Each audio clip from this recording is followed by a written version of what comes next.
Hello students, Namaste to all of you. Welcome to my YouTube channel. Till now, we have read the part 1 and part 2 of the chapter Madam Rides the Bus. The students who have not watched the part 1 and part 2, I just request them to kindly watch the first and second part first, because only then you will be able to understand this video. The link is given to you in the description box, so must go to that link, watch the video 1 and video 2 and then proceed to this one. Okay, so you must have to watch it. Okay, and one more thing I would like to tell you, that in case you are having any doubt, any question you want to ask from me, please ensure to jot down that in your notebooks. Send me the message. I'll try my level best to provide you the solution of your doubts. So let's proceed to the third part. In the first and second part, we have seen that how the girl Wally was having a desire to have a ride in a bus, and her favorite pastime was standing in the front doorway of her house and watching the people outside the street.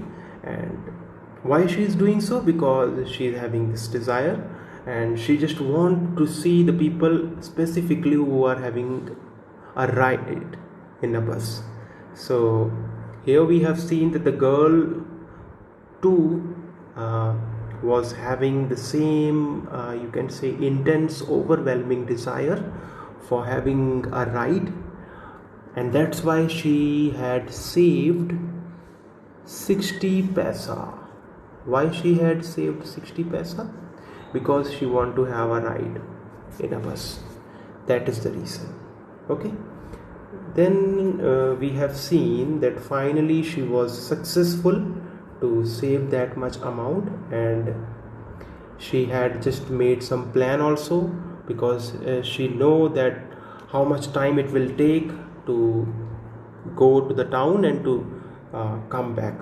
So everything she calculated, even the amount she calculated, because she had observed many of the people when they were talking about it. So she just observed everything minutely. Here we have seen that this girl is not like the other children. Rather, she is quite, you can say, curious, a keen observer, and want to explore new things, new places. So she is very different, and that is the reason this chapter is very important for you, because after reading this chapter you will come to know that you are also an extraordinary person, and surely you all are. So let's start that. I hope in the second part you have also know a lot of things, so I'm not going to give you the detailed explanation for that, because you can just watch the video too and then you will get the overview about the chapter also. But I would like to give you some of the instances which is important here in the second part. In the second part we have seen that this girl Wally had just shown her desire for that. She just had a bus, and then she had a ride inside the bus, having a ride, and she just sit there. She was observing different places from the window side. Though there was a blind there, the window side, still she was observing it, and one of the passenger was scolding her why she was standing and watching the outside from the window, and he was telling her that with this way she could have harmed herself due to some sort of safety measures. He just rebuked her and just tried to tell her to just sit in a proper way, but I think the little girl wasn't able to comprehend that. She just want that she had given the money and she must have to sit the way she want to sit. No one is there to order her. So quite difficult it is to teach the girl like Wali, because such sort of children learn from their own experiences. They are sensitive and often want self-recognition. So let's see the third part now. I hope you understood the first and second part, and some of the main points I just tried to narrate you, not from the text but from the understanding part of the text. So let's start the third part. In the third part of this chapter, we have seen that her first journey, what careful, painstaking, elaborate plans she had to make for it. She had thriftily saved whatever stray coins came her way, resisting every temptation to buy peppermint toys, balloons, and the like, and finally she had saved a total of 60 पैसा सो क्या किया इन्होंने first journey के लिए, अपनी first journey के लिए what careful, painstaking, elaborate plans she had to make for it. उसने कितना ज़्यादा पेनफुल प्लान अपना बनाया, किया, क्यों किया उसने? she had thriftily, मतलब बड़ी कंजूसी के साथ, saved whatever stray coins came her way, जितने भी उसने कॉइन जो थे बचाए थे उन सभी कॉइन्स को इकट्ठा किया, resisting every temptation, अपनी हर टेम्पटेशन, डिज़ायर जो होती लुभाना, कोई चीज़ जो लुभाती है आपको, उसको उसने resist किया, मतलब उसे रोका. टू बाय पेपरमिंट्स नहीं बाय किए, ये खाने की चीज़ें होती हैं, toys, balloon and like. And finally she had saved a total of 60 पैसा. उसके बाद में वो क्या करती है, वो 60 पैसा सेव कर लेती है. तो जैसे मैंने आपको बताया था कि 60 पैसा वो पहले से एस्टीमेट उसने लगाया हुआ था कि 60 पैसा उसको दोनों साइड की जर्नी का टोटल इन एग्रीगेट अमाउंट जो है, क्योंकि 30 पैसा उसे एक साइड का लगेगा, ठीक है, विलेज से टाउन में जाने के लिए, और टाउन से वापस विलेज में आने के लिए फिर उसको 30 पैसा देना पड़ेगा. सो 30 + 30 कितने हो गए, 60 पैसा यहाँ पे हमारे पास. तो उसने ये 60 पैसे, अभी तक हमने सिर्फ जो पढ़े थे फर्स्ट और सेकंड पार्ट, उसमें ये नहीं बताया था कि उसने पैसे कैसे सेव किए. तो यहाँ पे हमें पता चल रहा है कि कैसे उसने अपनी डिज़ायर्स को रेसिस्ट किया. उसने जो खाने की चीज़ें होती हैं, पेपरमिंट्स होती हैं जो हम खाते हैं बचपन में बहुत ज़्यादा, इस तरह ये एक तरह की टॉफ़ीज़ होती हैं जो कि हम मीन्स कि हमारे मुंह को ठंडा रखती हैं. तो टॉयज़ होते हैं, different sort of balloons and like. And finally she had saved a total of 60 पैसा, और फाइनली 60 पैसा वो बचा लेती है. How difficult it had been particularly that day at the village fair. खास करके जब वो विलेज फेयर में होती होगी, कितना डिफ़िकल्ट होता होगा उसके लिए वो पैसे बचाना, क्योंकि उसका मन तो उसे बड़ा कहता होगा कि तू खर्च दे इसको. But she had resolutely stifled a strong desire to ride the merry go round. पर उसके बावजूद भी उसने क्या किया, अपनी उस जो स्ट्रॉन्ग डिज़ायर्स थी ना, उसको स्टिफल्ड कर लिया, रेजोल्यूटली स्टिफल्ड कर दिया. स्टिफल्ड का मतलब होता है सप्रेस करना, रेजोल्यूटली का मतलब होता फर्मली, ठीक है, मीन्स बहुत फर्मनेस के साथ उसको स्टिफल्ड कर दिया, मतलब दबा दिया अपनी स्ट्रॉन्ग डिज़ायर को. कौन सी डिज़ायर को? To ride merry go round. Merry go round एक तरह का झूला होता है. Even though she had the money, उसके पास पैसे थे, फिर भी उसने अपनी उस डिज़ायर को दबाई रखा. After she had enough money saved, her next problem was how to slip out of the house without her mother's knowledge. पैसा तो बजट बचा लिया उसने, चलो ठीक है. अब उसका नेक्स्ट प्रॉब्लम क्या था, how to slip out of the house without her mother's knowledge. बिना मदर की नॉलेज के घर से बाहर कैसे निकलना है. But she manage this without too much difficulty. But बिना ज़्यादा डिफ़िकल्टी के उसने इसको मैनेज कर लिया. Every day after lunch her mother would nap from about 1 to 4 or so. कि हर रोज़ लंच के बाद उनके मदर जो हैं वो 1 से 4 बजे तक सोते हैं. ठीक है, 1 to 4। तो Wally always used these hours for her exertions. Exertion क्या होता है? गोइंग आउट, बाहर जाना, कहीं घूमने, है ना। As she stood looking from the doorway of her house, or sometimes even ventured out into the village today. These same hours could be used for her first exertion outside the village.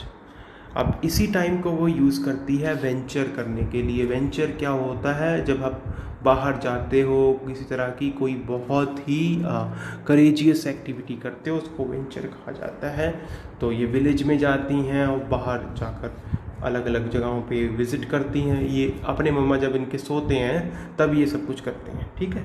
The bus rolled on now cutting across a bare landscape. Bus जो है वहाँ से पास होते हुए जो bear landscape है उसको cut करके वहाँ से गुजर जाती है। मतलब ये ड्यूरिंग द जर्नी जो सारे के सारे सीन है वो बता रहे हैं। जो बस है रोल्ड ऑन का मतलब है कि आगे की ओर बढ़ना, अपने डेस्टिनेशन पॉइंट की ओर बढ़ रही है।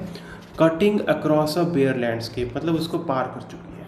Now rushing through a tiny hamlet. अब वो रश करते वक्त कहाँ पे जा रही है? एक टाइनी हैमलेट। हैमलेट क्या होता है? गांव को कहते हैं, छोटे से गांव को, ठीक है। एक छोटा सा गांव जो होता है उसे हम हैमलेट कह देते हैं। विलियम शेक्सपियर ने इसके ऊपर प्ले भी लिखा है, हैमलेट। अगर कभी टाइम मिले ज़रूर पढ़ना, very good play it is. Okay, so rushing through a tiny hamlet or past an odd wayside shop। वहाँ से वो क्या करते हैं? एक odd wayside shop से वहाँ गुजरती हैं जो उनकी बस है। मतलब कि एक हैमलेट या एक पास्ट एन ओल्ड वेसाइड शॉप, एक ओल्ड वेसाइड शॉप है जहाँ से वो गुजरते हैं, ठीक। अब इसके बाद sometimes the bus seemed on the point of gobbling up another vehicle. कई बार क्या लगता है कि जो बस है वो दूसरे व्हीकल्स को निगल जाएगी। That was coming toward them, और अ पेडेस्ट्रियन क्रॉसिंग द रोड, या कोई जो पेडेस्ट्रियन है जो रोड क्रॉस कर रहा है, ऐसे लगता है कि बस उन्हें खा जाएगी। तो थोड़ा मेटाफोरिकली यहाँ पे बता रहे हैं वो हमें। But lo somehow it passed on smoothly, पर फिर भी किसी तरह से स्मूथली बस निकल जाती है। Leaving all obstacles safely behind, सारे ऑब्स्टेकल्स को पीछे छोड़ते हुए। Trees came running towards them. जब बस आगे की ओर बढ़ती है तो ऐसे लगता है कि जो पेड़ है ना उनकी तरफ भाग कर आ रहे हैं। जैसे फॉर एग्जाम्पल ये बस आगे जा रही है, ठीक है, ये हमारी बस है, ये आगे की ओर बढ़ रही है, तो ऐसे लगता है जो यहाँ पे ट्रीज बने हुए हैं, है ना, वो आगे की ओर बढ़ के भाग रहे हैं। और बस जो है वो बस हमारी तेजी से भाग रही है, ट्रीज आगे की ओर आ रहे हैं। बट जैसे ये यहाँ पे इसके पॉइंट ऑफ व्यू से कहा गया, trees came running toward them but then stopped as the bus reached and simply stood there helpless for a moment. But उसके बाद में क्या होता है, जब वो एक पॉइंट से आगे आ जाती तो ऐसा लगता है वो बेचारे अपनी जगह पे खड़े हैं और बस आगे निकल चुकी है, ठीक है। So stood there helpless for a moment by the side of the road before rushing away in the other direction. पर जैसे ही वो दूसरे डायरेक्शन में रश अप करती है तो ऐसे लगता है वो बेचारे ट्रीज अपनी जगह पर ही रह गए हैं। Suddenly Wali clapped her hands with Glee. पर ये क्या हुआ? एकदम से वली जो है वो क्लैप कर रही है अपने हैंड से विद ग्ली। ग्ली का क्या मीनिंग होता है? ग्ली का मीनिंग होता है एक्साइटमेंट, बहुत एक्साइटमेंट के साथ। क्यों ऐसा कर रही है? A young cow tail high in the air. एक जो यंग काउ है उसने अपनी टेल को हाई इन द एयर मतलब हवा में बहुत ऊपर किया हुआ है। वॉज रनिंग वेरी फास्ट, बहुत तेजी से भाग रही है। Right in the middle of the road, road के बिल्कुल बीचों बीच। Right in front of the bus, और बस के बिल्कुल पास सामने। The bus slowed to a crawl, बस तो स्लो हो गई अब। And driver sounded is horn loudly, driver जो है वो लाउडली हॉर्न को साउंड कर रहे हैं सो दैट कि वो भाग जाए वहाँ से। But the more he honked the more frightened the animal became. जितना ज़्यादा वो हॉन्क करते हैं एनिमल उतना ही ज़्यादा और डरता है। एंड द फास्टर इट गैलोप्ड, गैलोप्ड का मतलब होता है कंफ्यूज हो जाना, कंफ्यूज होके भागना, ठीक है। Always right in front of the door, बस सॉरी, तो वो क्या होता है बस के बिल्कुल फ्रंट बार बार भागती है। तो ये आप देख सकते हो कि कुछ ऐसा सीन जो है वो क्रिएट हो गया, तो ये बस के पास ही आ जाती है। ठीक, somehow this was very funny to वली के लिए बहुत फनी है। she laughed and laughed until there were tears in her eyes। तो वो तब तक हंसती रहती है जब तक उसकी आंखों में आंसू नहीं आ जाते। टीयर्स इन हर आईज ही होगा भाई, अब गलती से मुंह से आगे निकल गया, एयर्स तो नहीं हो सकता, फिर तो उसको डॉक्टर के पास जाना पड़ेगा इलाज करवाने के लिए, भाई कान में से पानी क्यों आ रहा है। So she laughed and laughed until there were tears in her eyes। hey lady, haven't you laughed enough? ये कंडक्टर जी बोल रहे हैं, कॉल द कंडक्टर, तुम ज़्यादा नहीं हंस रही, better save some for tomorrow, कल के लिए बचा लो थोड़ा सा। At last the cow moved off the road. अब फाइनली जो काउ है वो रोड से ऑफ रोड हो जाती है, मूव करती है। And soon the bus came to a railroad crossing. Bus जो है रेल रोड क्रॉसिंग पे आती है।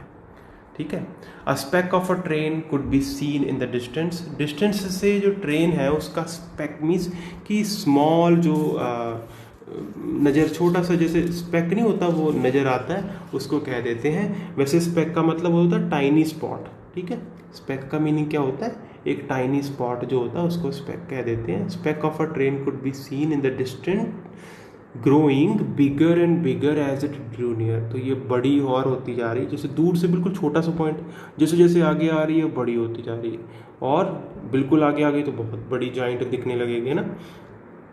Then it rushed past the crossing gate with a tremendous roar and rattle. तो ये क्या होता है, बड़ी ट्रमेंडस रोर एंड रेटल के साथ ये जो ट्रेन है वो निकलती है।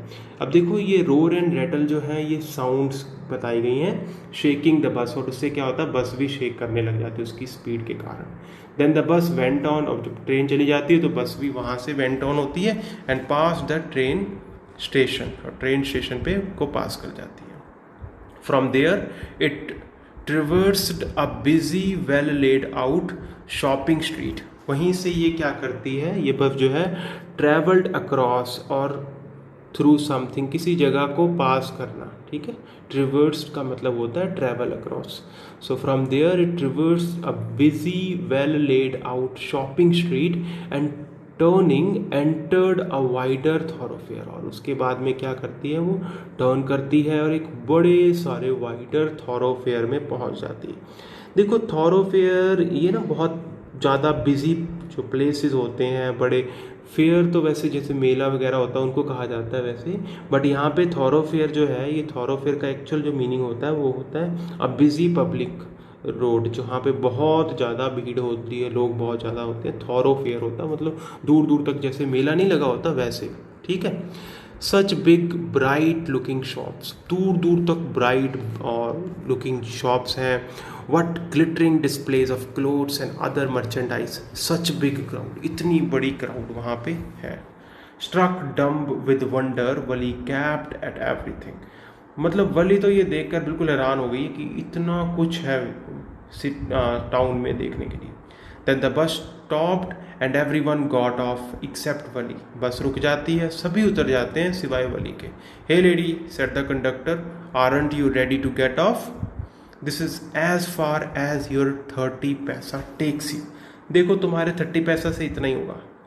No, Wali said, I am going back on this same bus।